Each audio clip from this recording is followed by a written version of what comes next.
My name is Fabio, and I'm Italian, but I'm Srpski. So I do speak a bit of Serbian, but English is so much better. So please, allow me to speak English tonight. It's going to be much easier for me. Yeah, there are places. Is that free? Yes. That's a free chair. The last one. The place is sold out. No, there is another one there. Okay.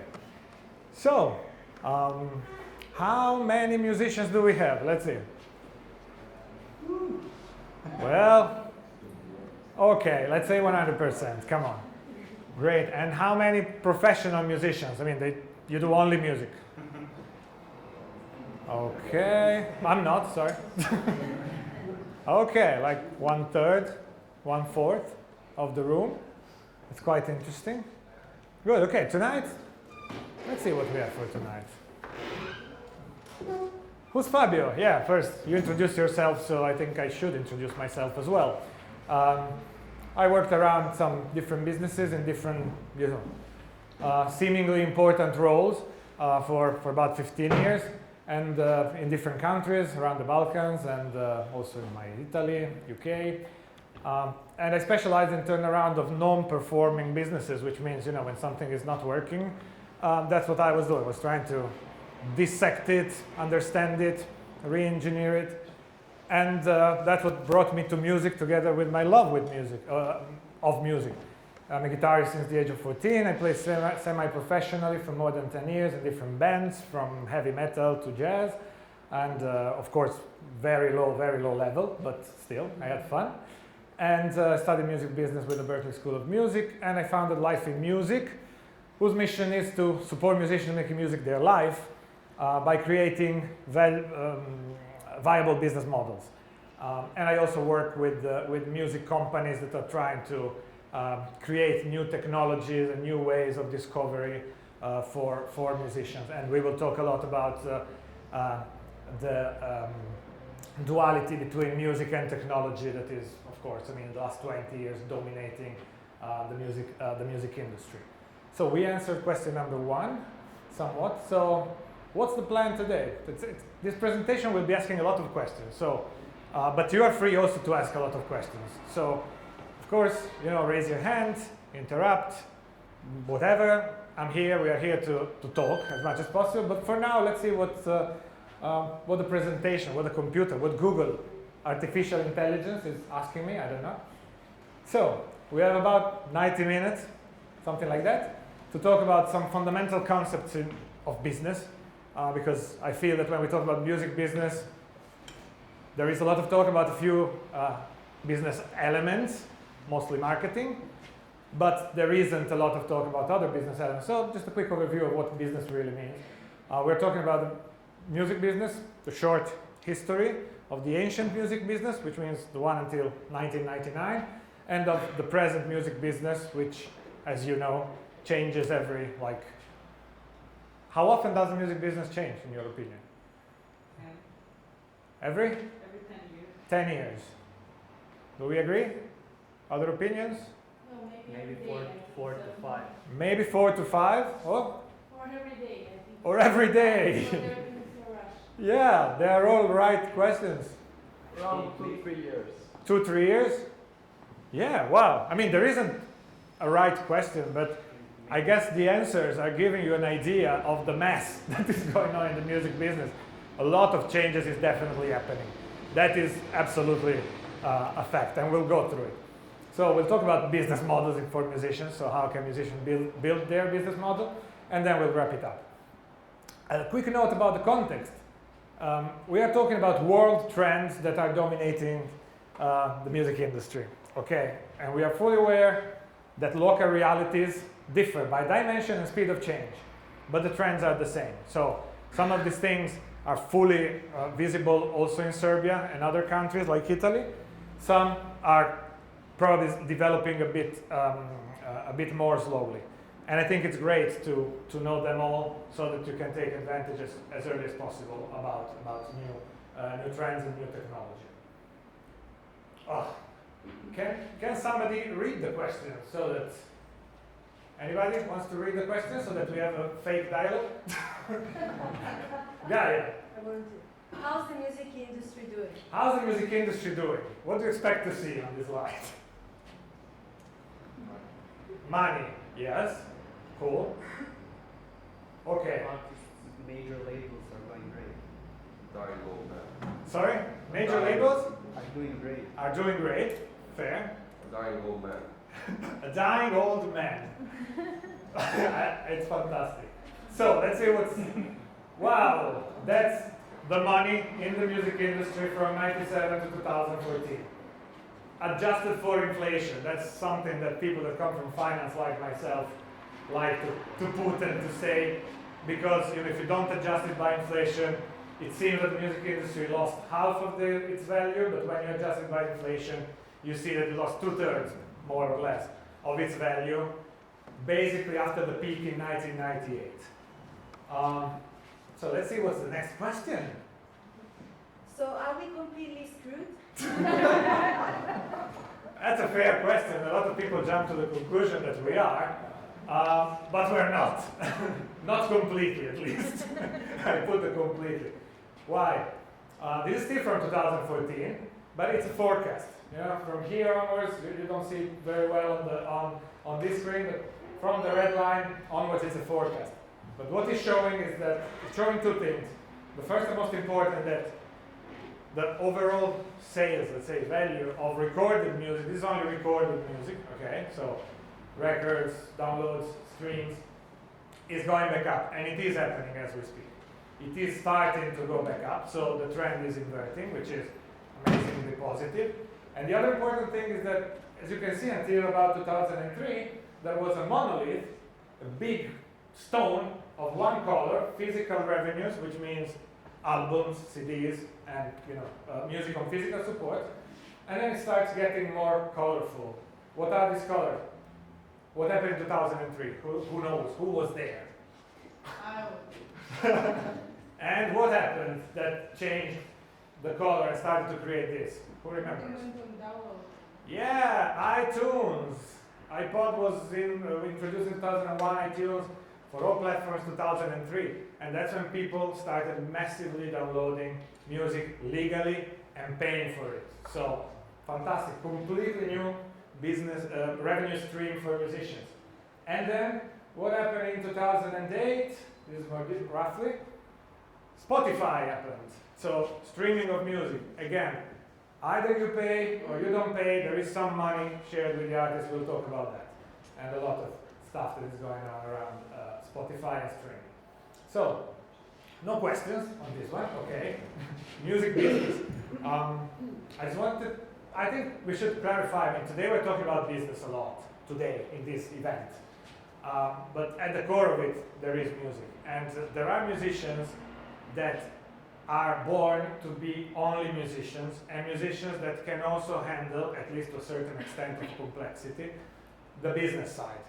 Both are fantastic, And I'm talking to everybody, whether you have a strong a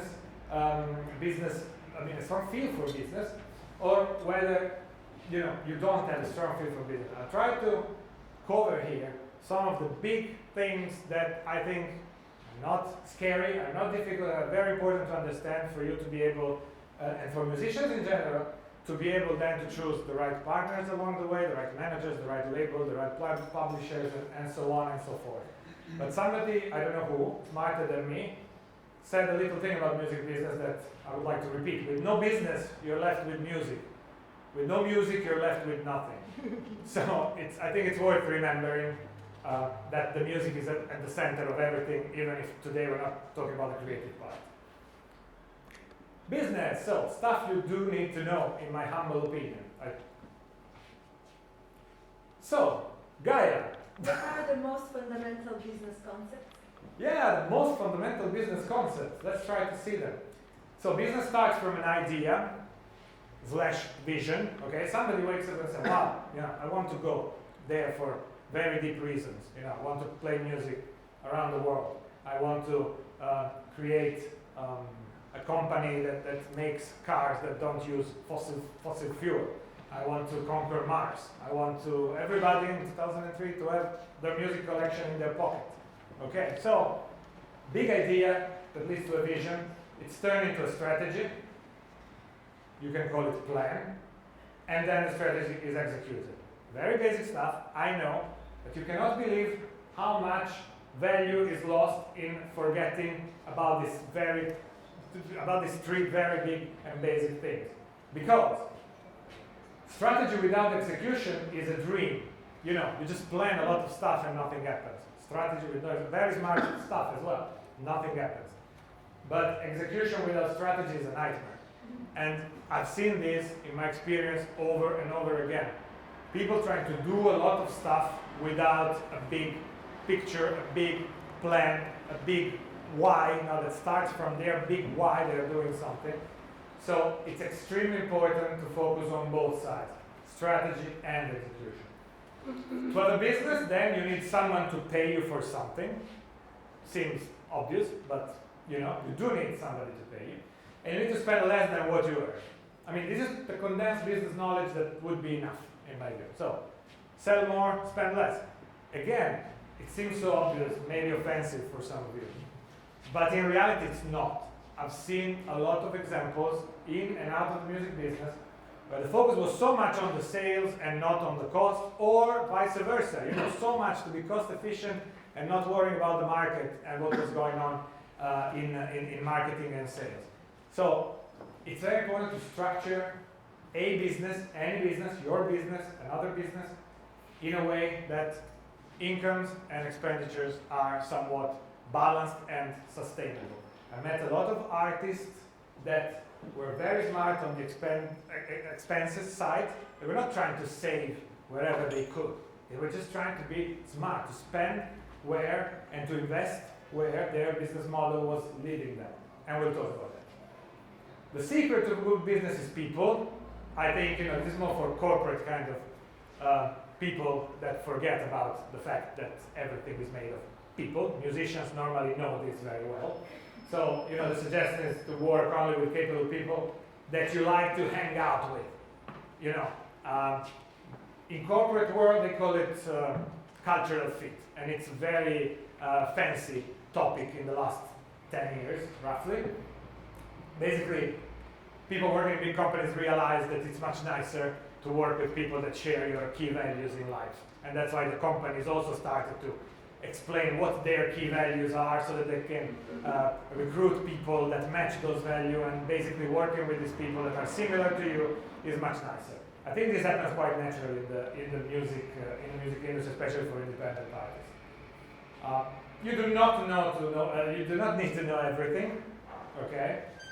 But you need to know those who know. I mean, this is one of those little rules that know those who know. And I need to thank my professor of corporate strategy, Andrea Liparini from Bologna, that told me this in 1999, and I used it throughout my career. And it takes a lot of very hard and continuous work to tell a story of success. I mean, there is no passive income anymore. There used to be passive income in the music industry. The big monolith, the blue part, a successful act made some good records, and the records kind of sold themselves, and the checks kept coming in. There is no such thing anymore, basically. Not in that dimension. What's this thing they call market? What's this thing they call market? Again, we're talking about business in general here. Bear with me for a few more minutes. Market is everything that is outside of you, so it's defined by the question of, what do you provide, to whom, your clients, where are they? This is basic marketing stuff. How do you reach them? How will they know about you? So how do you discover, new fans in the case of musicians? What happens after the sale? How do you keep them in the loop of what you're doing next? And where is the value in what you provide? Value as perceived by your customers. We're talking business in general, perceived by your fans, in the case of musicians. Because, sometimes it's not so obvious where the fans see the value that you are providing. I mean, maybe you're focused on the composition, on some, spectacular live act, and the fans do like that. But maybe they resonate with you as a person, or with what you say, with some social stance that you have. So it's very important to know where is the value perceived by your customers. How do you organize a business? So these are what we said before. Basically, when you do have a business, you need somebody or you need some time, if you are alone, to take care of a few things: strategy, other people you work with, production, obviously music production or production of shows, or in our industry, production of the products you're selling in other industries, marketing and sales, finance, administration, legal, especially finance and legal in music, they are quite important because there is a horrible stratification of regulations that are completely different country from country that makes the whole system of the music industry very obscure and to outsiders and very inefficient. So these are important things also for musicians. The most important factor driving success in business is not genius ideas, but execution. Again, it's how you do things. It's not necessarily what you do. Of course, you need to position yourself in an intelligent place, but the important thing where the difference normally between competitors is the biggest is in how they do stuff, and how they execute their big ideas and their beautiful plans. Good execution comes from the right people doing the right activities in the right organization. I think I don't need to add to this. Can you represent the whole business and A shit. Shit.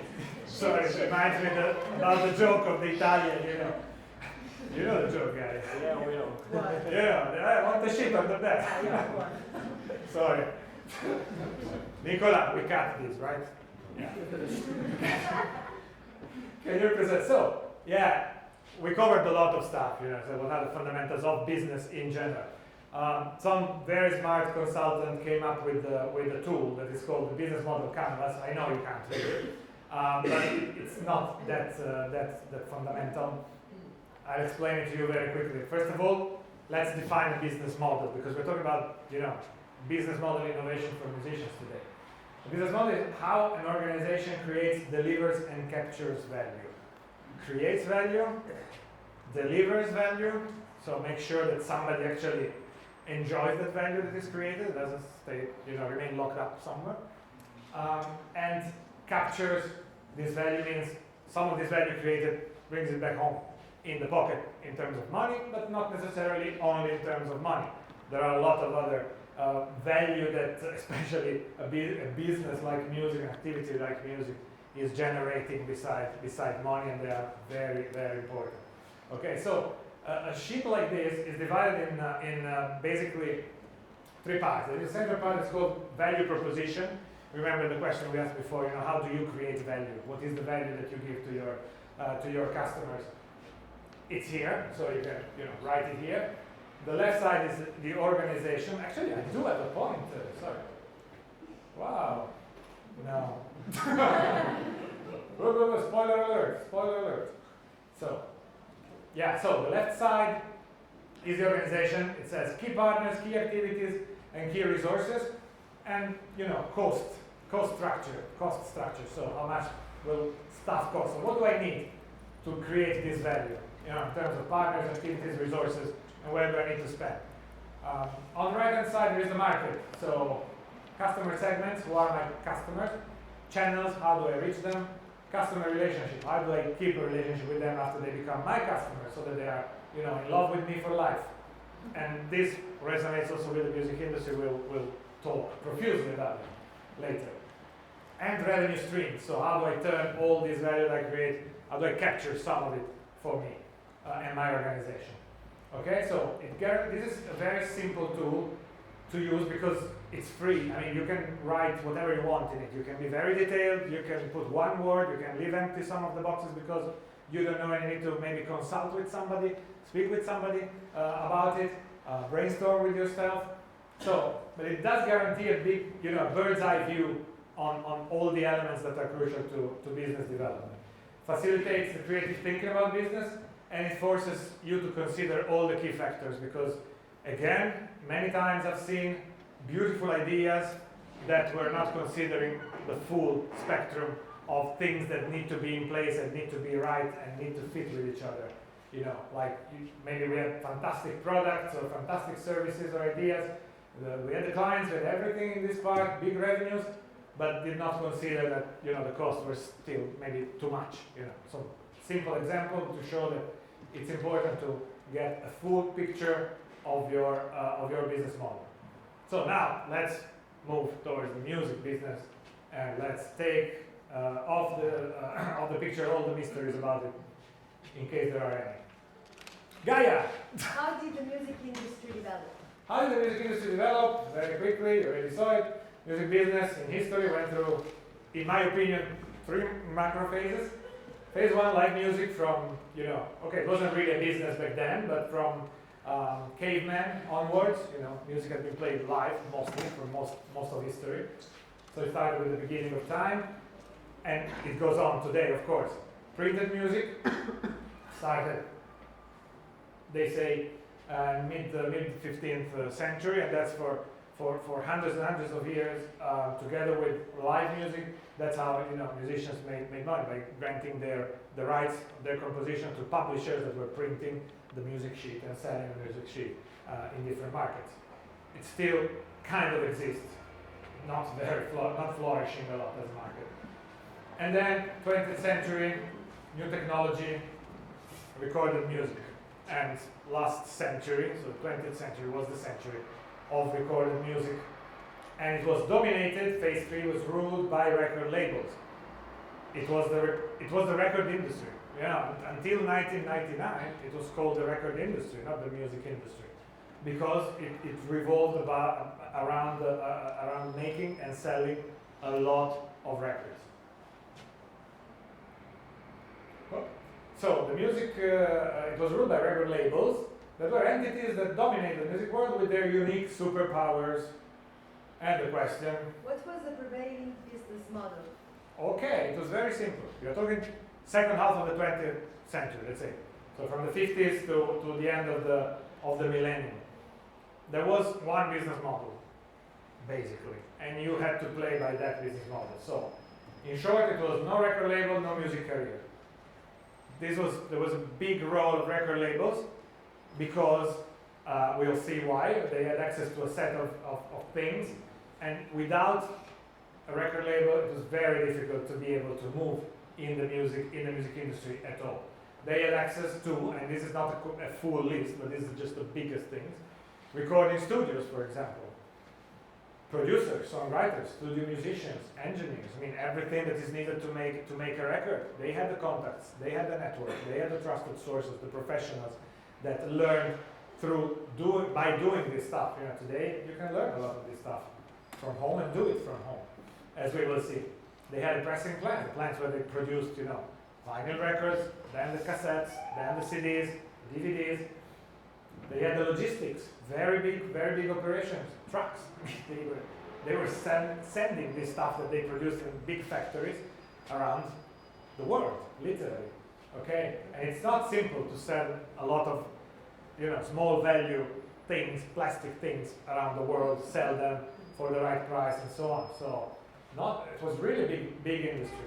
They had access to retailers, which were stores. So you could sell your record either through a direct order, so somebody needed to let you know that they wanted your record, and you needed to have a stock and be able to send it to them, which of course was not the main way in which they were getting records. People were buying records in stores. I mean, the younger of you, I don't know what to say, because I grew up in music stores, in record stores. We still have the most beautiful one here, just next door. Here in Belgrade, but they're having, of course, a hard time now. But back in the day, access to retailers was everything. Promotion and marketing skills and contact. I mean, they had the money and the power and the credibility to put your music where it should have been in order to gain attention. And it was a bit easier back then because the channel were two, MTV and radio. So today they still are extremely strong on this promotion and marketing, mostly because of their deep pockets. Deep pockets means a lot of money. So the bulk of revenues last century came from recorded music, while live music was mostly promotional and awareness building too. Okay, so musicians were going on tour to sell records, period. And more often than not, tours were, live shows were loss making. Just, they wanted to make them big, fantastic, beautiful, even if financially they made a loss, because they would recover abundantly that loss with the sales of records. So, Gaia, there is another question from the machine. How about the most recent history? Thank you for this question. So, the most recent history means from 1999 onwards. So, actually, I started in the 80s, sorry. Because if you want to track back what is the first big technological change that led to the digital revolution, was the introduction of the compact disc. The compact disc in the 80s, for the first time, translated analogic signal from the records into a series of zeros and ones, so into digital files. And this turning into digital was the beginning of everything that happened afterwards. So it's actually step one. In the 90s, the biggest things were mp3.com, Napster. Who knows about Napster? Wow, I thought so. So Napster was basically the first file sharing site that came into existence in 1999 and was sued. It was made by Sean Parker. Sean Parker, that also is known for Facebook. MySpace. Very good, very good. What an audience we have. No, really. It was sued out of existence. So the record label said, "Well, you don't have a license to put our music here for everybody to grab." So it stopped operating in 2001, but it was a complete change in what especially very young people were doing, how they were having access to music. 2000, we talked about iTunes, so the download, digital download, started in the early 2000s.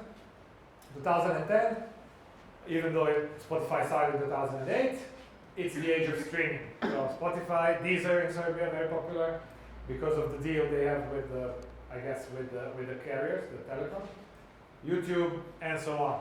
We will see what streaming is doing now to the economy of the music industry. So there is a strong trend away from physical support towards digital. That's irreversible. Home recording technology exploded. I think, all know that, but there was a day in which there was no affordable computer software that people could use to make music at home. There were only, from the mid-80s, they started to exist very expensive professional softwares. Social media made D2F, it means direct to fan. So direct to fan interaction achievable. So social media allowed, for the first time, anybody to speak directly with anybody else. So in this case, musicians to have a direct contact with their fans. This was unprecedented, and this is one of the biggest trends that musicians started using in the last, I would say, already 8 years, something like that. Digital music distribution services. So basically, you can distribute your music from home. You just give it to some of these services, CD Baby, TuneCore, and they distribute it on. They let the music arrive to Spotify's, the Apple Music's, everywhere you want it to be published. So you can do it from home. Fantastic. They don't do the promotion though, but you can't have it all. Online education for everything imaginable, mostly for free. So everything you can learn. Virtual collaborations possible on all levels. And there are bands that literally, or some music projects made with people that literally never met. Herbie Hancock in 2009, I think, released a record called the Imagine Project, in which he gathered about 60 or 70 different musicians from all over the world, from so many different music traditions, and he did not meet most of them. It was all made, through virtual collaboration, and the record is fantastic. The Imagine Project by Herbie Hancock.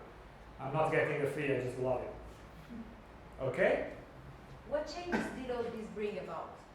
Yeah, thanks. So, to wrap up, from physical, we're moving to digital. So we're selling less and less things and more files, or not even files, digital experiences. From ownership, the world is moving from ownership to access. So, have you heard of Airbnb? Who heard of Airbnb? Most of you. So, it's a website where you can go and look for rooms, for apartments when you're traveling, or you can put your apartment or your room for rent. So it's a matchmaking website, and it's the biggest real estate agency in the world, and they do not own anything of what they do. Uber, who knows Uber, the taxi company? Okay, almost everybody. Uber is like a taxi company working, from your mobile phone for very competitive prices, and they are the biggest fleet management company in the world. So they manage a fleet of cars, and they own 0 cars. So not ownership anymore. The pointer, Fabio. Not ownership anymore, but access. In music, we are moving from physical, we move to downloads, okay, let me have the file at least, to streaming. I want to have access wherever I am, whenever I am, to whatever I need. I don't need to own it. This is the big shift in the world economy. Two music industry with 2 different rule books. So all this thing is changing the music industry structure. So there are 3 majors and some big independents that are being acquired one by one by the majors. So I put them with the majors, and independent artists and real independent record labels. So they play by completely different rule books, and we'll look more into that. In short, the majors play by the old business model, still, what remains of the old business model, and the independents play by the new rules. More power than ever for independent musicians. I mean, all these technology changes are giving independent musicians more power than they ever dreamt of having. Which doesn't mean that the problems are solved, but it's a fact. Direct connection, authentic dialogue with fans, we said it, social media mostly, but not only. And it's new technologies that drive change. I mean, that's always been. If you remember when we saw the history of the music industry, they invented printing technology, and and the printed music commerce began. Then invented the recording technology, and records were starting to emerge. So it's always technology that drives change. And there are new income streams for musicians, which, all the income streams from digital, for example, from streaming, they're all new, relatively new things that were created in the last less than 15 years. How do musicians make money? Yeah, cool. So, yeah, exactly, this is the slide, isn't it? So, unfortunately, we are only talking about the revenue streams, and in this moment, we'll get there. So, there was one dominant revenue stream that was selling records until the last century, and now we have a mix of different revenue streams that are weighting more and more. Their weight is more and more in the mix of revenue streams of musicians. So you still sell recorded music live, including private events, weddings, house gigs. It's very popular in the US. Have you heard about house gigs? How many people heard about house gigs? But there's a website that help you organize house gigs where fans get together and they decide to engage a band for a specific party. They say, we will pay this ticket, we are 50, this is what you will get. Can you come and play, this date, or that date? So basically, you don't have to book your show; it's your fans that are calling you home. And if done properly, there are some people that live only off house gigs. Royalties collection, your music is used here and there, it's played by other people, it's used on television, on radio, and video games. Video games are big for music discovery. And you collect your royalties, yes. Ad means advertising. Advertising supported streaming. So you can monetize your music on YouTube, by putting some commercials in, and YouTube will share what the advertisers paid them to put those commercials. Yes, there is a different for every country. Yeah? How YouTube pays. Yeah. So it's not very good to monetize from around. It's Balkan. YouTube is not good for the Balkans. Yeah. It's not good in general as we are speaking. No, but- It's not really super exciting. Of course it changes. I can say I have a friend here in Serbia who makes like 250 euros per month only by YouTube views. You see. So there are, yeah. So no, We can discuss later. Yeah. no, we can. Yeah, there was another question. No, sorry. No, definitely. I mean, as I said before, the markets, the regulations, the expenditure. I mean, in the different economies bring to very different revenue streams in specific situations. So YouTube definitely is an example. What we are saying here, and we'll say it again, is that there isn't one dominant revenue stream to target. There are different revenue streams that today might look small and maybe tomorrow will not be that small, but some of them require a long time to develop. And so it's better to have 2, 3, 4, maybe more different revenue streams, out of which some are very small, than not to have them. Sales of merchandising, this is growing. Your hardcore fans want your t-shirt, your mug, your stuff. Fantastic. Session work for some musicians that works as well. Teaching in person, online, making videos, composing, writing, speaking. There are musicians that became, motivational speakers, for example, or experts in a certain kind of music business that they developed, and so they have speaking engagements. They wrote books about it. Blogging. There are some musicians that are also very successful bloggers. Acting. Keep on meeting people that have a side career. Acting. So there are musicians that are also actors. So, I'm exaggerating a bit here, but what I'm trying to say is that sharing different revenue streams, I'm repeating myself, is a non-negotiable part of any music business model in the future, also in the present. And that's why record labels moved in the last 10 plus years to what they call 360 deals, which means they're making less and less money from the records. We saw, you remember the blue line going down, down, down until it disappeared, and being only partially replaced by digital, downloads and streaming.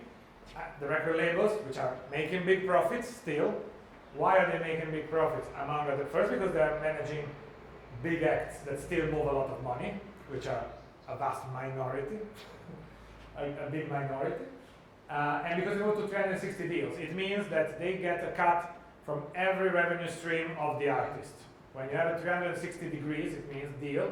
It means that whatever you do, they help you. They help you develop your career in everything. They find an acting, opportunity for you. They will take you to Hollywood and broker it for you. But they get a cut out of all these revenue streams. Okay? So it's a kind of a wedding kind of thing, a marriage kind of thing, more than wedding. So you just are in that relationship for the long term. If you believe that they will help you to develop, to the maximum of your potential, then it might even be a reasonable deal to sign.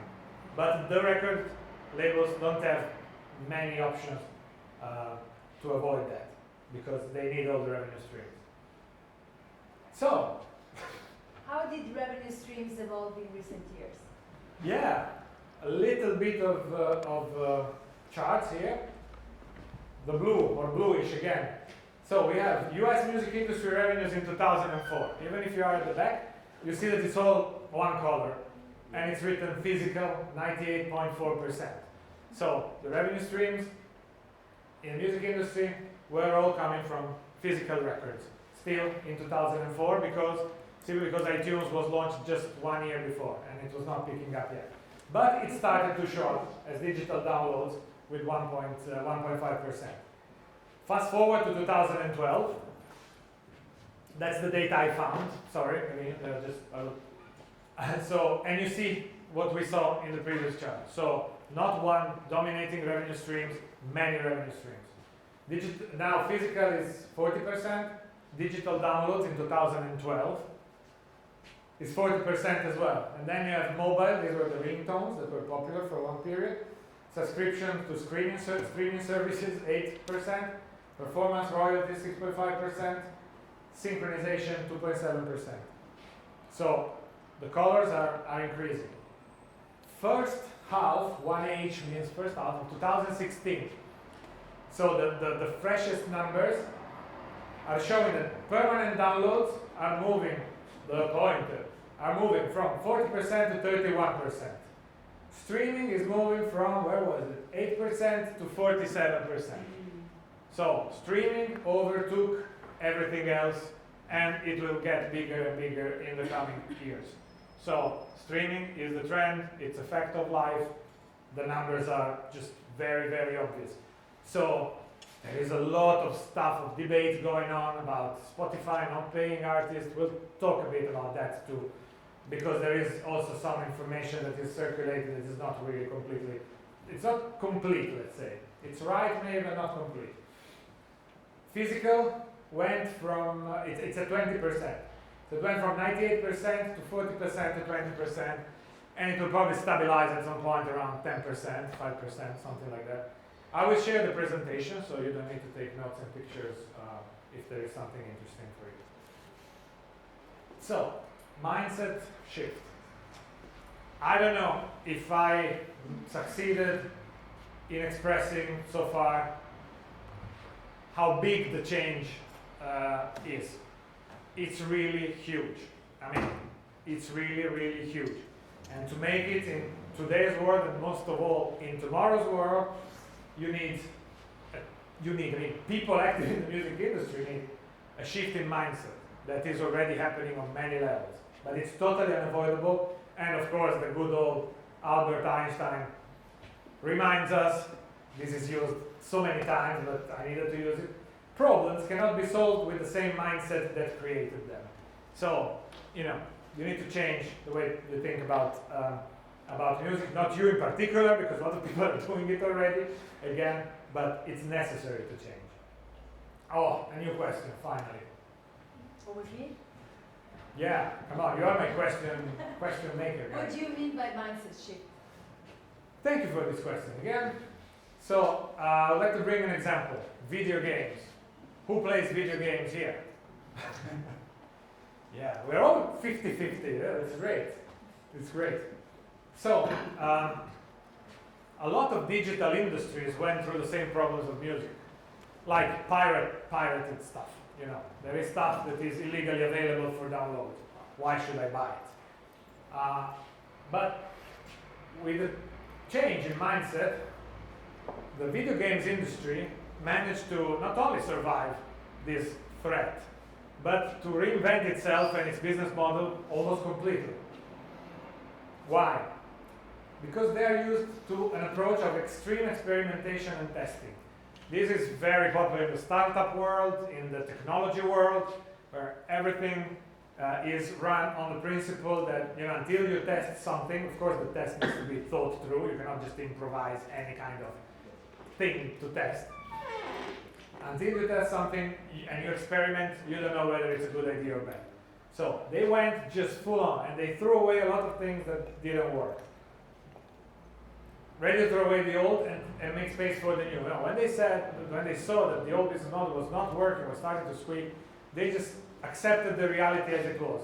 I think engineers in general have this thing that they accept what they see as a fact, and without getting very emotionally involved into that. And that's good in this case, because you have the lucidity to build something new and to see that what was working doesn't work anymore. So they always based what they were doing on consumer behavior and not on dreams. So this is very important. I mean, people, the consumer, even fans are consumers. I mean, it's a word that is a bit, that's the word used in business. Consumers, the way they behave, the way they access what you offer, it's simply driven by convenience. What is most convenient, I'll do it. But convenience is not just a financial consideration. It's not just thinking what costs less. Okay, otherwise iTunes would have never been able to sell a single a single track more than what was being sold before the advent of iTunes. iTunes understood how people were struggling with digital, with downloading all this stuff. But the problem back then was that you were downloading stuff. It took a lot of time to download. The quality was high and low. You couldn't really rely on good quality always. And then you had to manage your library, your music library. You had to, physically put everything into a certain folder, upload it to your, media player, make your playlist. If you wanted to buy something legally, every major label had their own online stores. I'm talking about 2001, 2002, just before iTunes. In their own online store, they had their own file format. Every music label had a different file format that required a different music player. I mean, really, how can you not consider consumer behavior as crucial? Meaning, if you're working in the music industry and you're a label, how can you not see that offering these fragmented experiences is not what the consumers want? Because they will go on Napster, download MP3, which is the most accepted format. It was already back then. It worked with all the music, the digital players, and they could handle everything. So iTunes solved a problem, adding the incredible benefit for a lot of people of carrying all your music library in a pocket, which was quite a new thing, a new feature back then. So the video game industry always based their choices on consumer behavior. And it's an industry that values the experience over the product. Experience over the product. They do incredible things that I didn't know until some time ago. Okay, we all know that people that play know that you can get a lot of, especially for mobile games, for free, and then you can buy, upgrades of different things. Gaming marathons attended by tens of thousands of people. I didn't know.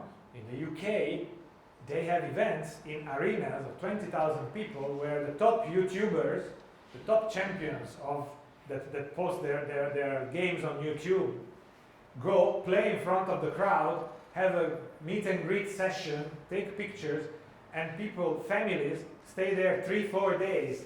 They spend 3-4 days. They pay for the hotel, for the food, for everything. They pay a fortune to see these guys from nearby, to buy the latest exclusive merchandising, to get some, some new video games for. I see some friends are nodding because I don't know that word firsthand, but I met one of the top guys in the UK that does this stuff, and he was like, "You guys in the music industry are not getting it. We are selling experiences to people. We understand what they value, and we give them exactly that." And he made an example of digital items that have a production cost of 0 that sell for high prices. Again, people who don't play video games don't understand that, so I don't understand that, but he explained me how some people would pay £10, £20 to get their name written in some different font that is super exclusive so that all the other players know that he's super cool, and you can pay those £20 only when you reach a certain, unbelievable level of skill. And they pay to get their name written a different way, or to get a special icon near their some special badges. It's unbelievable, and the amount of money is like 20%, 25% of their revenues come from digital items, stuff that has a cost of 0, maybe some design cost, maybe.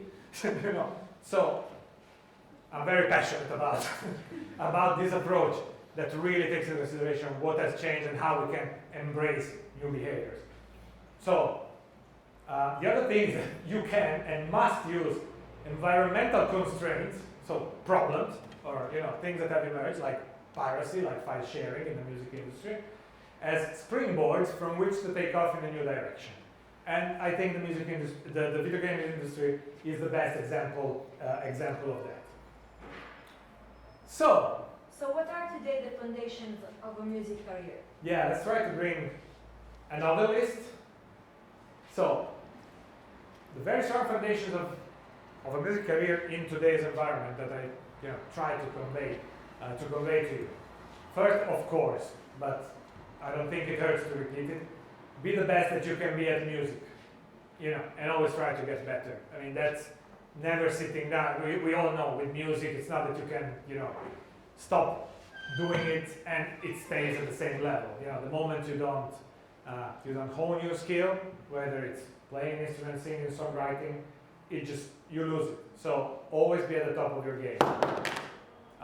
Be real, be authentic.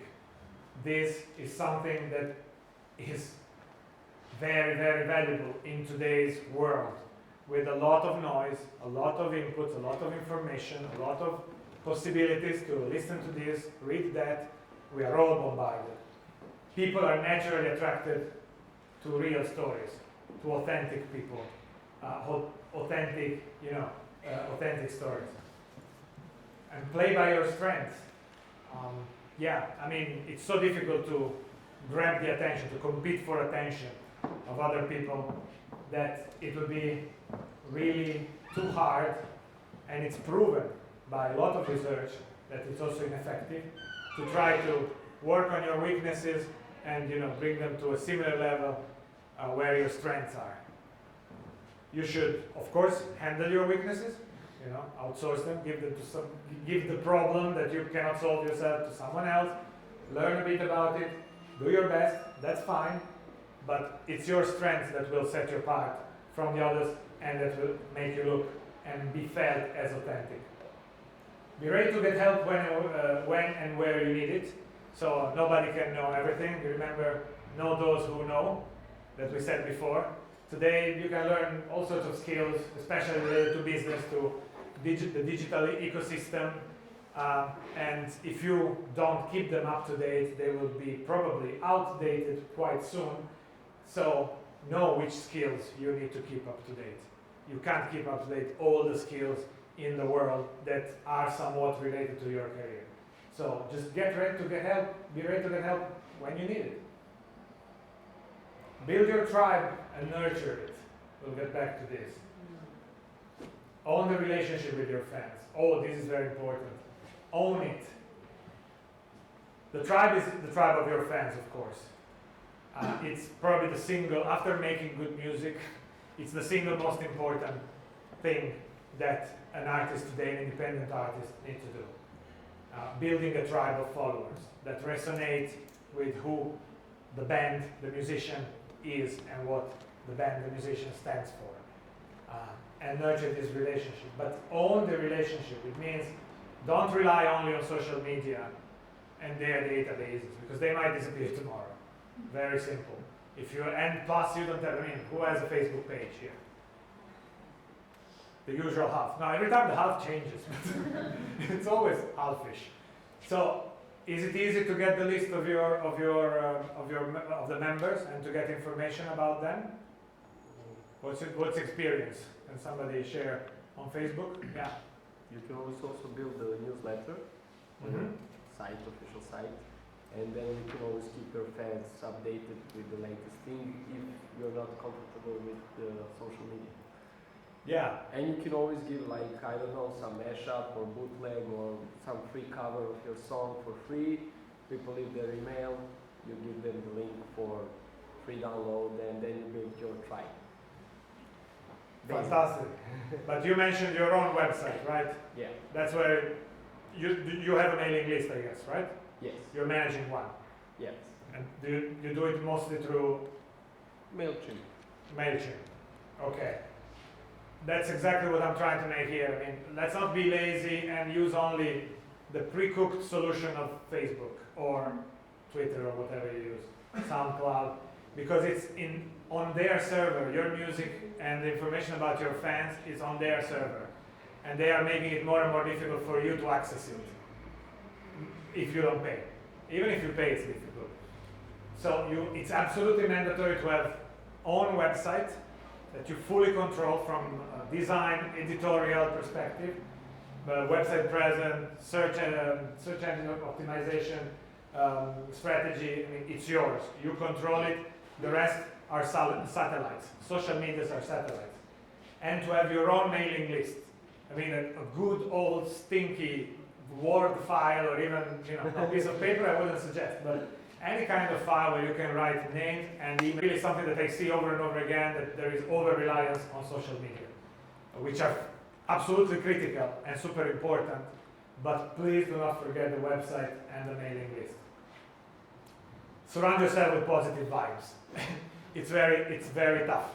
And so you need to have positive people and believers around you, and you need to do stuff that make you feel good when you're a bit down. Because it's very easy in such a tough environment, such a competitive world like the world of music that's always been tough. It's really easy to go down and to get a bit low. So I think having positive vibes, it's one of the key foundations in the music career of today. And educate yourself and keep your knowledge up to date, which is not necessarily, keep your skills the best they can be, but just know what is going on around you, especially in the world of music. So just be informed of what is going on. And we will see very soon a couple of examples that will hopefully help us understand why it is important to know what are the opportunities and the possibilities. Last but not least, your stage is the world. It's really important, of course, to have success locally, but in order to expand, you need to learn how to play on a bigger market. You can, recruit your tribe literally all over the world with today's means. And again, it's part of the mindset shift, because if you want to become bigger in a limited physical space, you are faced with very tough job. Very, very tough job. People either need to spend more or change their habits, but still, if the place is small and the money is not too much, it's really difficult. It's really difficult to grow and to make a viable career only by that, especially today when you have the possibility to be known and heard and to be relevant to an international audience.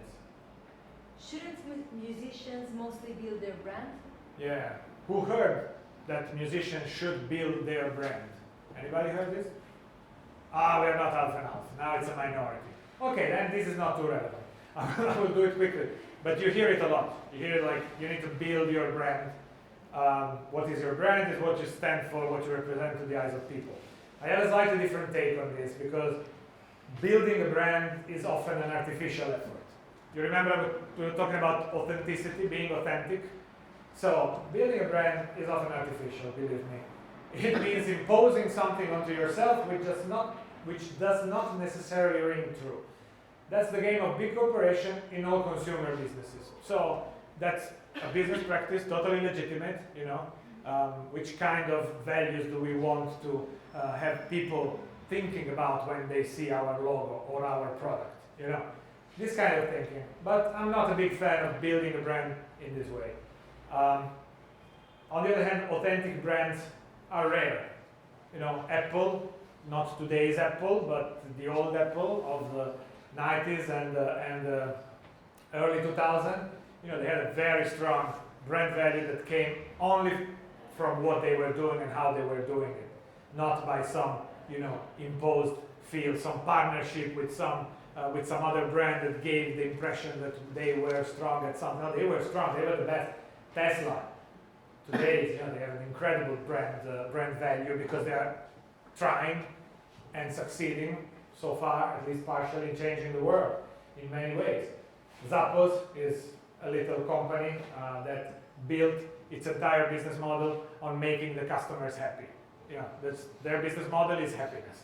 And it started early 2000, they sell shoes online. So, they are reflecting real values, they are authentic brands. So what you have to build instead of your brand is your business model. That's my suggestion. Building a full business model for yourself and your career means that you uncover your brand deliberately and authentically by being aware of who you are, shining a powerful light on your strengths and on your unique way of creating value for your fans. So if you start your business model, building your business model from who you really are and what you're really good at, then your brand will just naturally shine through when you finish this process and you implement it. Can you tell us more about tribes? Yeah, there is tribes. There is a lot of talk about tribes, groups of people that are that share common values or passions. Okay, These are tribes. And some brands have tribes, like the old Apple had a tribe of followers. I mean, whatever Apple did, they were there. They bought computers that costed 4 times other computers just because they loved them more and they found them, better. Ducati motorbikes from Bologna, my hometown. There is Ducatisti, is the group of people that bought a Ducati and that share these, family-like values with the other people that own the same kind of motorbike. So tribes are people that are forming very strong bonds between themselves. And of course, the fans of an artist are the ultimate tribe. And somebody ran an experiment a few years ago and started thinking, okay, if you target a tribe goal of 1,000 real fans, what happens? So 1,000 is not a scary number. Maybe you start developing a fan base from scratch, or you already have a fan base. 1,000 fans, but not any fans, real fans. Real fans means that they really love you, they're really committed, and they're ready to put money to get what you put out during the year. Okay, so you maybe have a following of a few thousand after many years of work in a certain direction, and then if you can get to these 1,000 real fans, and they spend 100 euros each in a year on your stuff, records, they come to shows, they get your merchandising and so on, you will get 100,000 euros per year. The exercise here is just to show that you don't need millions of fans to make a career. And your fans do not need to spend incredible amounts of money. If somebody in the European Union, in Italy for example, has a Spotify premium account of 9.99 euros per year, they're spending on Spotify 120 euros per year. Okay, so it's something that is already happening, that people are spending this kind of money for music. So 100 euros per fan, 1,000 fans. And building your tribe, is based on this principle. Like-minded people connect naturally. Our fundamental need to belong is graciously met. So, our members of the tribe feel that they do belong somewhere, and it's a human need to feel that we belong. Football teams, whatever, music acts. So you will be the tribe leader, and the members of the tribe will contribute with energy, ideas, love, and yes, also money. The tribe itself will be a beautiful story, and within the story, many other stories will blossom and naturally spread. Because we want authenticity, we want stories. People are naturally switched on when they feel something true is happening, something real, something uncommon. Tribes is one of the places and one of the ways to ignite this. The best marketing results are obtained within this values-based, permission-driven environment. People want to be part of your tribe, they are proud to be part of your tribe, and therefore they react positively to also to your marketing efforts, when you put out something for them. And musicians' careers can become sustainable. So what is the new music business model? So we saw the old business model. You remember? No record label, no music career. And this is the new business model. Ta-da-da. Which is true. It does not exist. There isn't a single business model. There are a lot of elements. There might be some confusion in your head, on some of your heads. And I apologize for that, because of the amount of information that I'm putting out and I'm sharing. But it's good. You'll have time to process it. That's not the point. The point is that you have different elements with which you can, based on your single specific strength, specific situation, specific individuality, you can build. They're literally like building blocks. And you can build your own business model and change it as the world changes around you. And that's why the fact that there isn't a dominating business model is great news. Let's give you an example. Who knows Amanda fucking Palmer? Okay, I'm talking to most of you then that don't know her. So that's her full name. I mean, she's called Amanda fucking Palmer. That's her. She's a singer-songwriter from the US. She did quite a few remarkable things by applying exactly the mindset that I presented so far, before anybody else did. She signed with Warner, or a label within Warner, the music group, and she was dropped after one record that sold 25,000 copies, which is not a lot for an American record for a major company. And it was 2008, 2009, something like that. She went to Kickstarter and she collected $1.2 million from 25,000 people. So, do you know Kickstarter? It's a crowdfunding platform where you can market, you can pitch your project, any kind of project, for a product, for a record, and ask people to finance it. And so she went, she asked for $100,000, and those 25 people that by now I'm sure you're thinking, oh, it's their tribe. Those people were really part of a tribe, they were really committed. They didn't let her go when she changed, when she was dropped by Warner. She backed her, and she got 1.2 million, and that's the highest result for any record ever crowdfunded in history till today. So, quite a big achievement. A lot of people started hating her, saying, "Gosh, it's a made-up story. It's not true." Or, in the best case, she was lucky. Yeah, but not sure. Patreon. Who knows Patreon? Wow. Patreon is another crowdfunding site that does not work by project, but works by piece of content produced. So you can say, I want to give to Gaia, $1 every time she produces a new song on Patreon, distributed exclusively there. She gets $34,000. There is a K here, that means thousand, per each piece of work that she puts out. And to be fair, Patreon gets 5%, so she brings home 32. So, and she of course has to pay taxes on those. Having said so, do you realize what she's doing? I mean, Patreon is a platform, there are not 25 people yet, she has about 8,000 people on Patreon, but she managed to create such a following, such a deep connection with her fans, that her fans are loving her so much and are giving her real financial tangible benefit for that. She wrote a fantastic book that I warmly suggest everybody to read. It's called The Art of Asking. After a super successful TED talk about her experience, I also super suggest all of you to check her TED talk. It's amazing. She explains everything behind her Kickstarter success.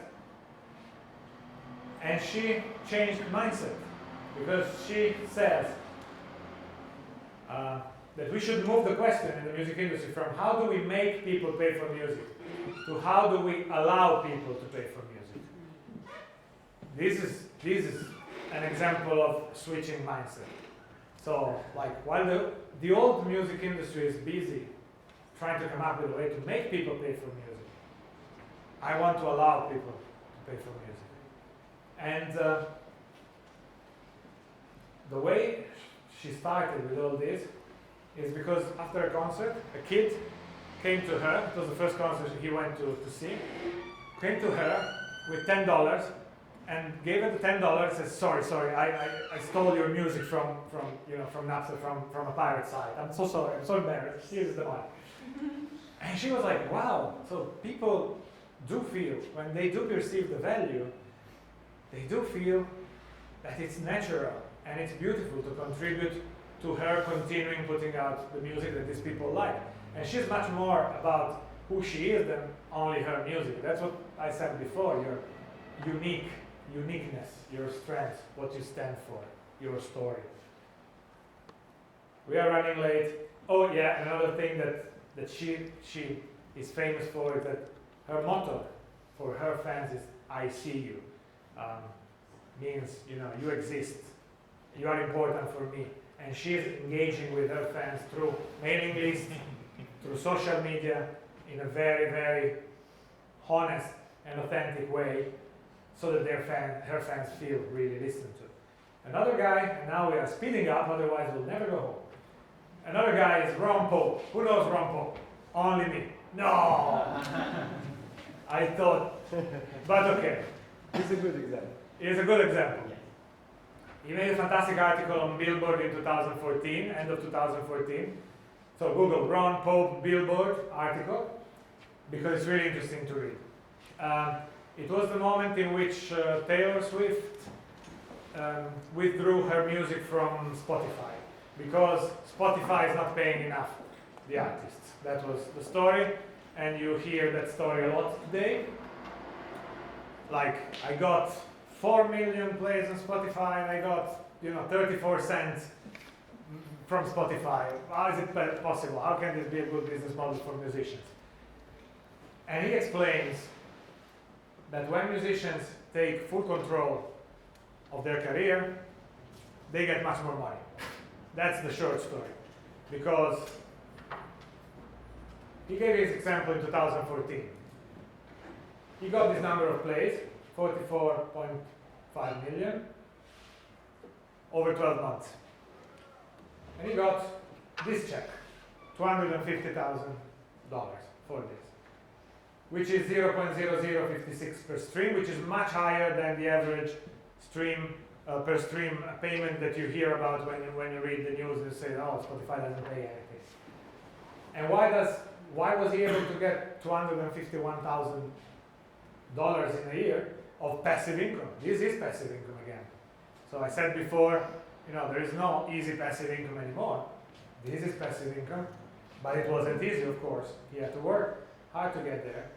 And his key difference between him and Taylor Swift, it's here. He retained 100% ownership of his recordings and of his publishing rights. So all the money, and he publishes music independently through this platform called TuneCore.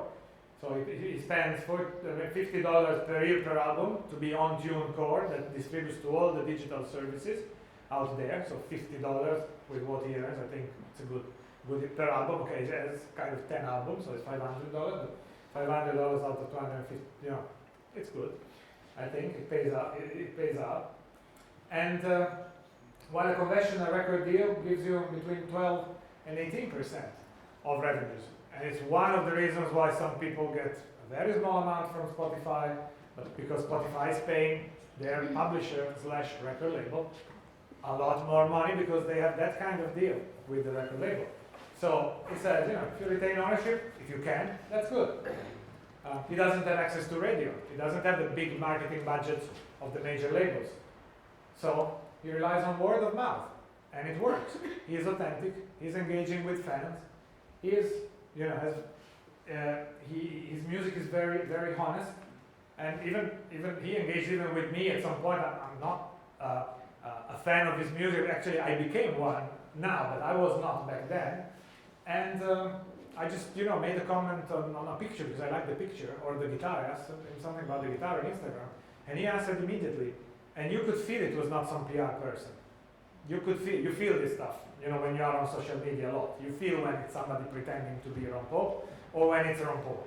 And, he's there. He's accessible, and people are sharing his music, and his spins on Spotify are growing because of that. So what he says is confirming what we said before, what we saw before, the different income streams in today's world. He says, my digital sales have declined in the past 12 months, the downloads, much as everyone else's have across the industry. But my overall revenue is growing because he understood that streaming, remember 47% in the first half of 2016 comes from streaming. This guy was already in this place in 2014. I don't have many doubts that his 2016 number will be much more impressive than this. So he shouldn't complain, and he doesn't complain. So, and it just, reminds us that the future of the music industry is being shaped as we speak, literally. Things are changing so much. Ron Pope, check him out. If you like Bruce Springsteen / Bob Dylan, he's your man. Did you hear that Bob Dylan refused the Nobel Prize? Yes. I just read it before starting. He just refused the Nobel Prize. Hero until the end. Authenticity, consistency, just amazing. So, how can a musician build a viable, authentic business model? The music canvas by Life in Music. So, this is one solution, okay, on how to put all this stuff in some kind of order. And I showed you the business model canvas before, you know, those 9 diagrams that we saw, because that was my foundation to design a much, you know, simpler, in my view, version for musicians. Here, the colors, of course, are bad, but it doesn't matter too much. I basically took the business model canvas and turned it into the music canvas. This is specifically built for musicians, so I changed a few things. And also the way it looks. You see there are different layers that expand from the center. The center is the core of everything, and it's, you know, how you create value. What we said before, you know, this is deep soul searching. How do you create value? How do your fans perceive you as creating value for them? It can be it's not just I make great music, you know. The Sex Pistols were giving a certain kind of value, while, I don't know, Miles Davis were giving another kind of value. Maybe the same person, like me, has both Sex Pistols and Miles Davis in the music that I like, or that the person likes. But the value proposition of both is completely different, because of their stories, because of their lives, what they stood for, what they did throughout their career, and not only how their music sounds. So how you create value is much deeper than by making good music or great shows. Or this is the first level, and then you should ask yourself, why do I create value like that? I mean, what's the value in what I'm doing? And then dig deeper. And then, you know, the upper part is what we call the market, which in music are the fans. So from who you are, you move towards defining your fan base.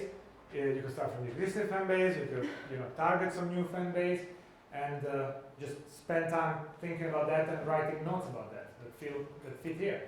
How you deliver? Is it through social media, digital, live, physical? If you're big in Japan, Japan is an exception. In Japan, 80% of the records are sold in music stores, in CDs. Japanese people love their physical CD still, fully, 80%. Okay, so how you deliver? How do you engage with fans? Amanda Palmer uses Twitter a lot and her mailing list a lot. Other people use different ways. And how the money comes in. These are the revenue streams. Okay, so basically you develop your thinking from the value creation to who you create value for, to how you reach them, how you keep them in your world, and now in the end they will reward you for that. And here is your organization, the business part. So who is your core team? Who are the true believers that are always with you throughout your career? Who are your key partners? These are more temporary partners. Could be a record label, could be a PR agency, could be a digital distributor. You know? So who are the key partners? What are the key strengths? And what are the costs you need to face? So you move, the core is vital, you move from the center outwards, layer by layer. It's organic, everything is connected, and it ensures consistency and integrity. So everything you do, what we said before, strategy, execution, what you do will be based on a full picture that analyzes all the key elements of a business model from the musician's perspective. So the various sections, we already did a walkthrough because I'm accelerating a bit. Sorry, Gaia. I read your mind. I knew you wanted to ask for it. But so how do you fill it in? My suggestion to use this is to adopt a little process. So go through a few steps and not just think randomly and take random notes. So the best way that I discovered so far to use this tool is to use it to compile two of them. One is the situation today, and it should be very honest, you know, as harsh as it might look if it's not a good moment. The situation today. Some points could be empty. I don't have a core team. I don't have key partners. I don't have fans because I just started. Whatever. But you put the situation as it is today, and of course the second canvas should be your target future situation. Ambitious yet achievable. So where do I want to be in 3 to 5 years from today? Once you have that, I mean, of course you need to focus on value creation as I suggested before. You first do the fans. that's really, I think, paramount. First value creation, then the upper part, then you work on the business part. Because once you have clear who you want to reach, with whom, with what, in which way, then also what you need, the structure that you need, the organization that you need to make it work, and the cost that that will imply will be much clearer. And you're not guessing. It would be ideal if you get somebody who understands this to act as a facilitator, because when you do it, when I do it for myself in my own business, it's always, I always have a limited view. So if somebody can help asking questions, putting a bit of pressure on the uncomfortable bits, that wouldn't be bad. It can be a friend if he's ready for this. Involve team members. It's always better to do it in group than rather than alone. If there are team members, if there is a band, if there is a manager, if just so much better, so much more pressure. Suspend judgment, meaning feel free, and the rule should be everybody should feel free to say whatever they come up with, without anybody saying, "Oh, this is so stupid, we can't write it down," because it's in this way that creative, powerful ideas can emerge. If you start judging at this stage, in which you're generating ideas and trying to structure them, then you're finished. Use post-its, make a big, throw it on a big piece of paper, use post-its, they're very practical. If some idea just, is not good anymore, you take it away, you take it off. If you write on paper, it's not so good to use it. So these all come from experience of using it. So that's why I'm sharing that with you. Try going in different directions, be creative. I mean, not completely crazy, but if you feel like being completely crazy, be completely crazy. What can I tell you? It's not bad. They're suspending judgment in any case. They're trying to find new creative approaches to some of what we are doing. And you can, of course, come up with one or more music canvas about the future, and then go back to them in a few days and look at them with a colder mind, and see, because they will tell you more if you look at them after a few days. How do you turn this into action? I'm asking the questions now because we are rushing. So very simple diagram. We talked about the two canvases, but if you just do these two, which are connected, nothing will happen, right? So we said that we don't want to have a strategy without execution, because that would be a dream. So once you have the target situation and you focus on the bridge between the target situation and the future situation, you come up with a detailed action plan that includes the stuff you need to do. And the stuff you need to do to make this a reality are going to be with you for the period that it takes. Normally it's a few years. I would suggest not to try to make this the dream situation within 6 months, but to be realistic and think in terms of 2 years, 3 years, even 5 years.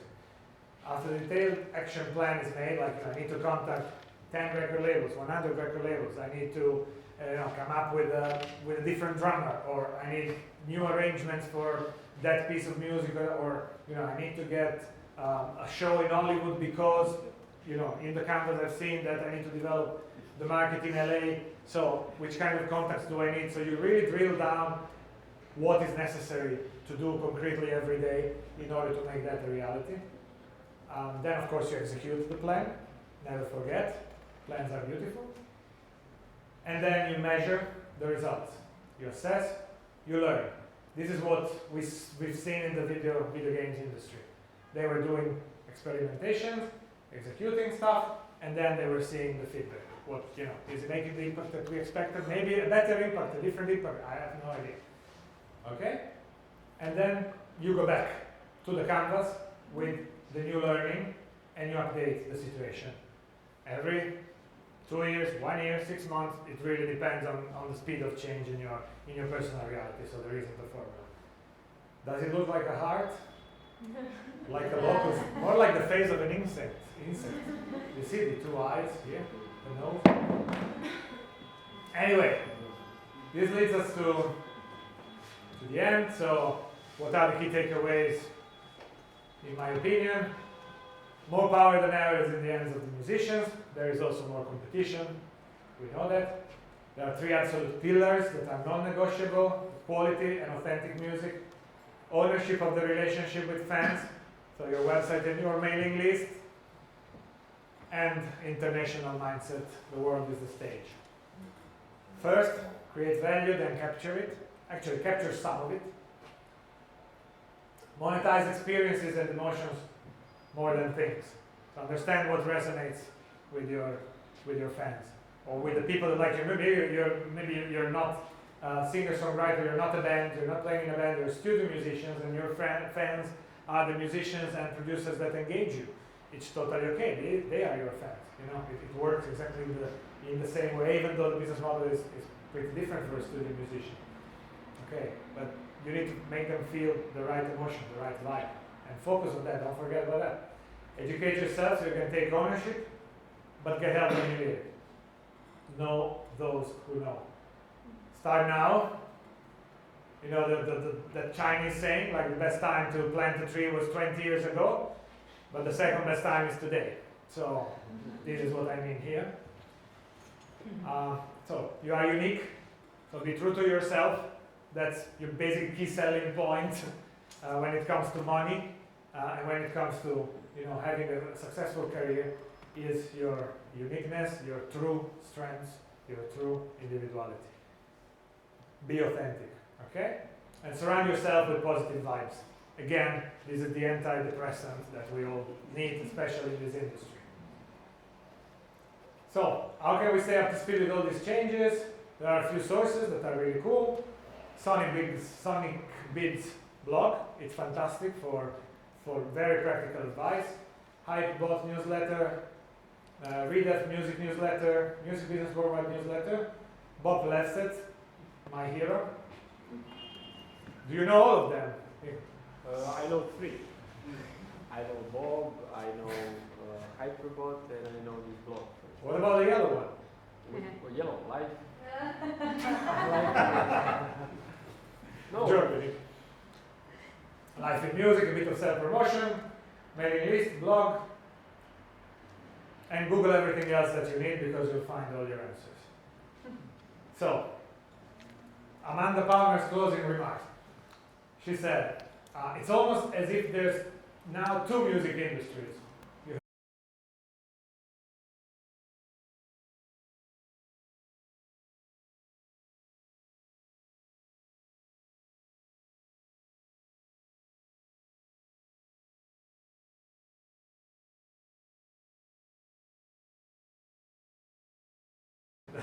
Yeah. So you spoke a lot of authenticity. Yeah. And I get the point, but you said something about going to Berkeley, and I have information, I don't know if they are true, but that about half students studying in Berkeley are guitar players or singers. So how does one be authentic if they, as most people I guess in this room, and most significant number of musicians are, if you are a guitar player and you sing, what do you do when you perform? The difference is in who you are as a human being. Authenticity comes, can I quote Herbie Hancock again? I mean, it's really one of my, big references. At some point in his career, Herbie Hancock, super master of jazz and everything else. At some point, until a certain point in his career, he wanted to become the best pianist, the best jazz player, the best jazz musician in the world. And he went on about 30 years with that goal, and he was successful at it. Until, at a certain point, he reached a point in which he was not really happy with the growth that he was having just being the best musician. And that's where he realized that for his life to make sense, he needed to become the best human being that he could possibly be. And he started a very long journey of soul searching. So you can be a guitarist, but that's part of what defines you. Amanda Palmer is a singer-songwriter, but it's much more than that. She's a social advocate, she's an innovator, she's differentiating by being true to herself as fully human being, not just as a musician. Does it give, it's a long, I'm not even qualified to talk about that. But just to give you an idea of where that source comes from. So I'm just trying to, Yeah, I just wanted to add, Herbie Hancock, he had a record in 2006, I think, called Possibilities. And he talked about possibilities and expanding your own views and your own perspectives. And I think that also answers the question of authenticity. Yeah, it's difficult. I mean, it's difficult. It requires soul searching. It requires, going deep inside yourself and taking out some of this stuff. Question? Yeah? Yeah, you. Okay. Yeah, so should you educate yourself to be like your own PR manager, your own booking manager, or should you just focus on music? It depends. Let's say after a certain level of success and busyness, you cannot be doing everything on your own. It's impossible. I mean, Ron Pope has a team of people that handles a lot of the stuff that he's doing. I mean, he's touring all the time. He's producing records. He's self-releasing, but he needs people to do that. So he has his own team. So if you are, the answer is not unique, but if you are comfortable with dealing with the business side, and you can definitely learn the skills quickly and cheaply from home, so that's not a big deal. And you be your PR publisher, everything, up to a point in which it becomes either uncomfortable or low quality. And then you need help. Some other people like to focus on the music and really sincerely, deeply dislike working on anything that has to do with business. They probably need some friends from an earlier stage to help them with these activities. So it really depends, but I hope I positioned a bit. Okay? Nico. I heard that some famous musicians make the most amount of money from merchandise. Is that true? Oof, I don't know, but it sounds strange. It sounds. Taylor Swift, I heard that she makes the most money from. Taylor Swift is impossible. I don't know this. I mean, I would like to check the source because I think with the amount of not only sales in terms of everything imaginable of music she's making, but touring. I mean, she's filling up arenas, and I think her last tour, each show was about 6 million dollars, gross revenues, and she brought home like between 1.5 and 2 million per concert. So not bad, huh? But that's the old music industry, super competitive lottery kind of victory. So it sounds strange. What is not strange is that merchandising moved from 2% to 20% on an average revenue pie. Maybe, I don't know if you saw the pies before, maybe you came in a bit later. But merchandising is becoming bigger, especially, and it's bigger, but more for independent musicians, not for big acts. So I'd like to check your source if you have some article, but it sounds very strange. But it's possible that what he heard about was like branding, being brand ambassadors and things like for stars of that caliber. It's specific that they get a lot from sponsorships from being. Yeah, okay, that I would call sponsorship deals, like okay. that. So sometimes it falls into merchandising. Yeah, very good point. No, it's a very good point, but I'm used to thinking and seeing it as sponsorships which apply to the top 10 names in the world that have big brands, big companies that say, can we use your music, your face to promote our new car, our new phone, I am Lewandowski, I use this phone, yeah, you see it over Bellery, my son wants the phone used by Lewandowski, so, which is not in music. I would like just to answer his question a little bit. For example, Wu-Tang Clan is just earning a lot of money from just their clothing line, which is like merchandise. Also, DJ Deadmau5. He also has a collection of his toys, little Deadmau5 toys, which people collect in his helmet. So there's a few artists, but you have to go that way. No, you go that way, and it's getting more and more important. But if you're talking about big touring artists that have also catalogs that are still selling, on all platforms, I don't see how merchandising can be the lion's share of their revenues. But okay, yeah.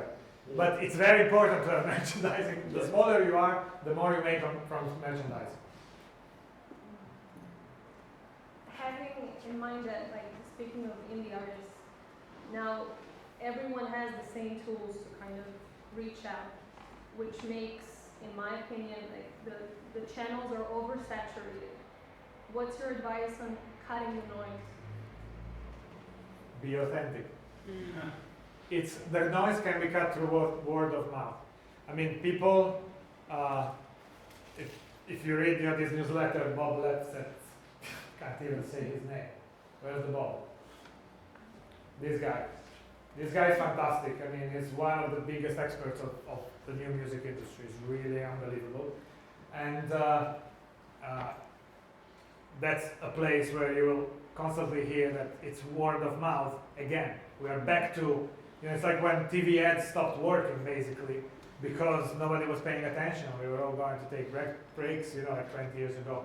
And if So- I believe it's the quality of the mouth that's speaking about you, if it's a gatekeeper or a relevant person in the industry, right? Would you agree It with that? depends. It depends. I mean, it depends on where you are with your career.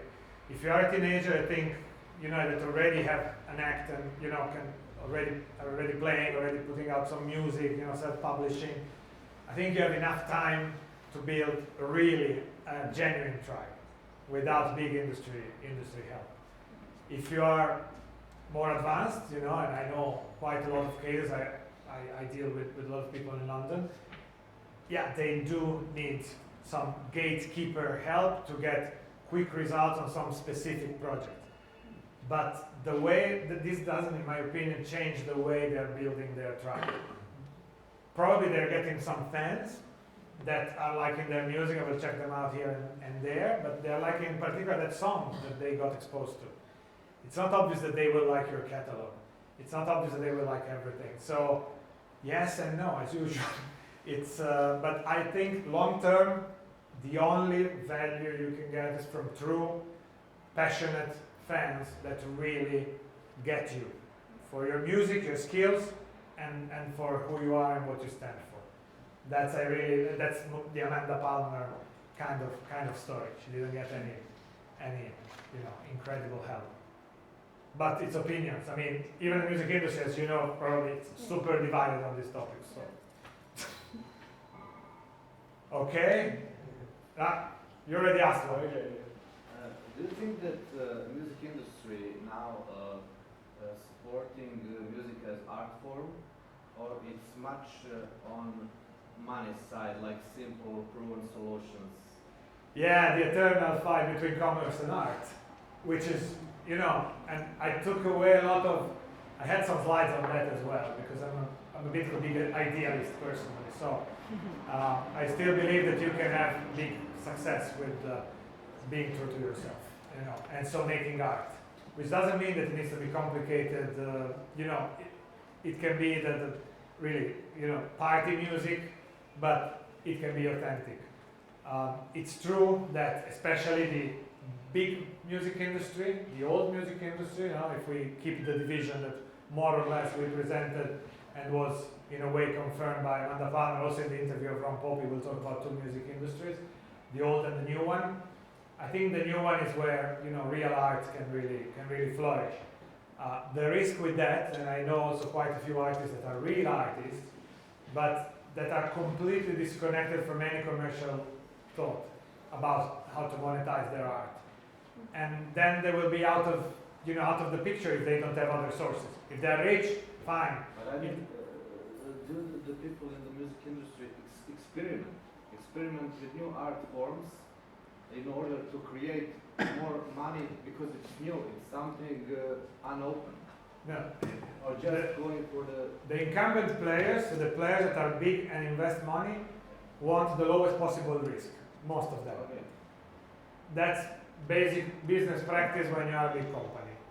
Decrease your risk, so go for the known path. That's why, in pop music, probably everything sounds a bit repetitive in the last few years, at least to somebody who is 42, I don't know.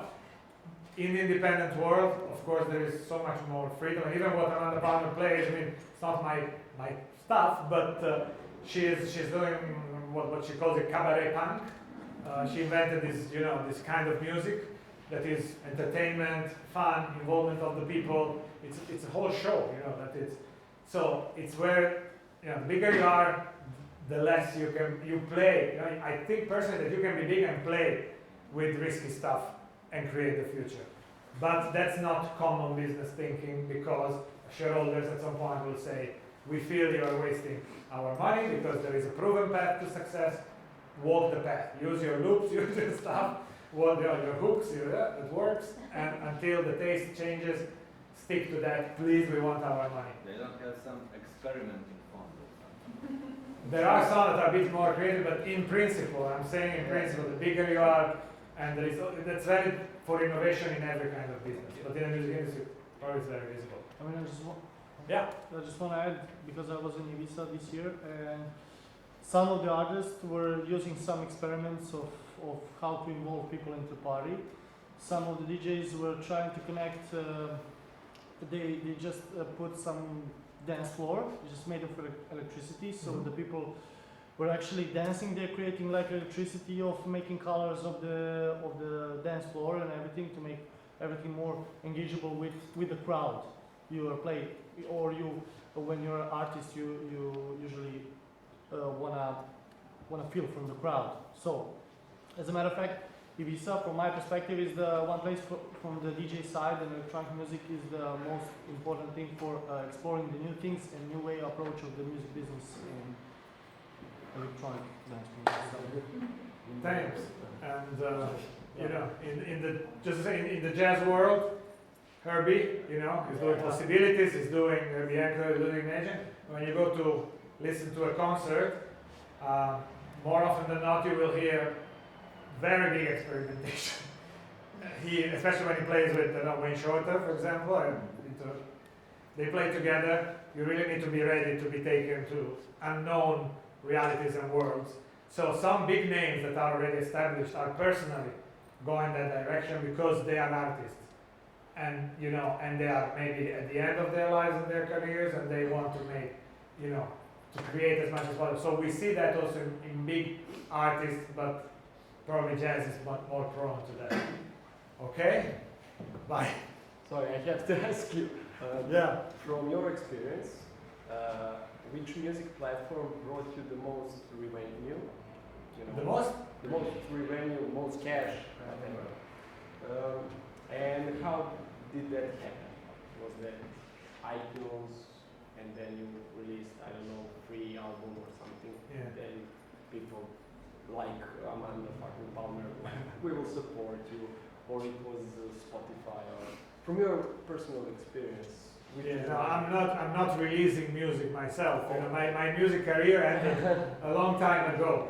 So I don't have direct experience, but I work with people that are releasing constantly. From their experience. And honestly, the stories are all different. I mean, okay, you can discuss about how much is the share that they give you, but like between Apple Music, they say they give a bit more than Spotify. It's true, but we're talking about a few percentage points. So basically, I So- would say Spotify. I mean, personally, I think Spotify is, you know, you cannot not be on Spotify. You really cannot not be on Spotify. So if the question is, you know, not only limited to revenues, but exposure and, you know, potential, I would say probably today, as we stand today, Spotify is still dominating. It's growing much faster than Apple Music, which is incredible because Apple Music was supposed to bring in, you know, 50 million users, and they're not even at 20 by now after a year. And Spotify is growing their paying customers much faster. And the playlist in Spotify, that's where the independent artists of mid-range want to be. They want to be on the playlist of Spotify. So we didn't talk about music discovery because it's another very long talk, and if we want, we can have another session just focused on that. But you have Apple Music, not the iTunes, the Apple Music Apple Music. that has the streaming now that pays artists. Yeah, but people, you know, and okay, one thing that is really annoying about streaming is that they're fighting on exclusive deals with big artists. So now Amazon, 1 week ago, announced the streaming, and today they announced the first exclusive release, which they have to because they are big and they're competing with others that are announcing releases. but they are making the same mistake that the majors were making. Do you remember at the beginning of 2000 when digital music was available? I told you we saw that they were having their own platforms with their own technology, with their own players, and people were not able to make a single playlist from different technology platforms. Here is the same. I mean, you cannot make a playlist with all the music unless you go to YouTube. Oh, good, it's free, I'm going. So they're not really, again, they're competing with the short-term visible result of having exclusives. A lot of fans of those artists will come and pay a lot of real money. And the long-term detrimental effect of, bringing people back to peer-to-peer / YouTube. We finished the time. I have two questions. Two questions. I thought you were the gatekeeper. So, before completely, if you can tell us a little bit how live music actually can help the musicians to not travel the path like the old music industry. And also, I see people actually taking pictures of the presentations, so will it be available like Yeah, we'll share. I think we have everybody's email. So I think we will share definitely the presentation. And when it comes to Life in Music, what Life in Music does about this is the facilitating process of working through the music canvas today, music canvas future, coming up with an action plan that is actionable, and then following through in the execution. So it's not like managing the artist, but it's supporting the artist in this strategic into execution phase and monitoring the results. So we're giving support exactly in the stuff we talked about here. One quick question I have now read the news about a year ago, and now about physical releases. They're coming back like vinyl records. The vinyl shops, they're just selling the records again. More than digitally is like less spendable. So you have to spend more on creating one vinyl. So you have to use like more money. So what is your personal opinion about that? Well, I don't think there is a great growth opportunity in vinyl comeback. It's a niche thing. It's because it's very expensive. So it's for super fans. It's for the true fans that we saw before. About the tribe, yeah. It's about the tribe. It's about people that want the exclusive thing. I've seen some numbers recently. 85% of the vinyls that are bought are never listened to. It's just you buy it for to have it, to hold something big, nice that reminds you maybe of the good old days of vinyl if you are above a certain age. So there was a big comeback for a couple of years. People were having problems finding pressing plants. Where do I make vinyls? I know people were coming even to Serbia to see whether there's some machineries to be bought and to be able to make new vinyl. But all the numbers that I've seen are indicating that the growth is flattening. And yeah, this is a very niche thing. So I think it will always be good to have a vinyl release of your new record if you have your tribe, because probably 2% of that tribe will want it, and they will buy spend 30 euros instead of nothing. So it's good, but I don't think it's a business model. I think it's an add-on. Okay, wow. What an active... I know.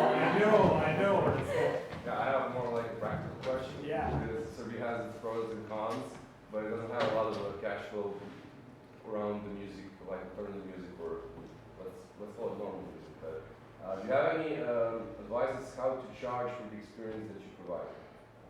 Well, people will, if that's the experience of a lifetime, people will come like the guy went to Amanda Palmer. Can I pay?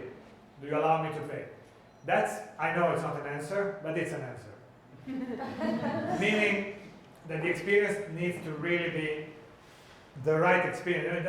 It needs to be amazing in the eyes of the persons that are living that experience. And there are very creative, things that artists are offering. Come in the studio with me, come to rehearse with me, play with me if you are a player, if that's part of my value proposition.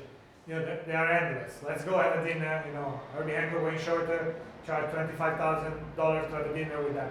It was a charity thing, but still, somebody paid $25,000 plus the cost, you know, to reach them. So, you know, it really is based on the, how do you charge at the beginning. What Amanda Palmer did, and I think what, you know, a lot of people are doing, they're just creating value, so offering the experience, and then finding a way, digitally or physically, to go around with the hat and see how the perception was of the experience. And then they build a more structured model on how to repeat it. But, you know, it's through experimentation that gives you, you know, that's the only way to give you a sense whether you did create value for people, for these people. So, yeah, I totally understand what you said, but I think my question was more directed to people who don't care for the value. I don't need the fans, but like the person in between, like maybe a club manager or something like that. How do we get them to understand that we are selling something of value? By showing some metrics, social metrics, picture of your last event, not in a club, in the hub. You know, you had a fantastic party, 200 people. You said, you know, this is the amount of drinks that went. If you're interested, we are this kind of people. Specific answer for the club owner. Okay, so you maybe, you know, do one thing, one event to break even, or even invest a little bit and risk, you know. And but then you go back with some numbers, pictures. I'm saying numbers because I come from finance, but you know, it could be a video, pictures, reports of the event, you know, on social media, emails that you receive.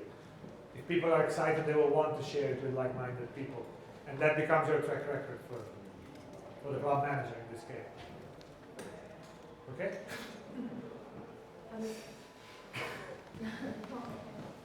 What? You wanted to No, at the end I will say something? Yeah. I don't know if you want to ask the question now, or maybe you can talk. Yeah, that's our last question. Listen. But you should always enjoy the music. Yeah. We should remember that, because that's the biggest revenue right there. Play music to make music, to enjoy just that. And then all the other things that are coming with it. Thank you. You finished where we started, didn't we? We said, you know, the music business without music is nothing. Exactly. Thank you. Thanks. Okay, guys. Last thing.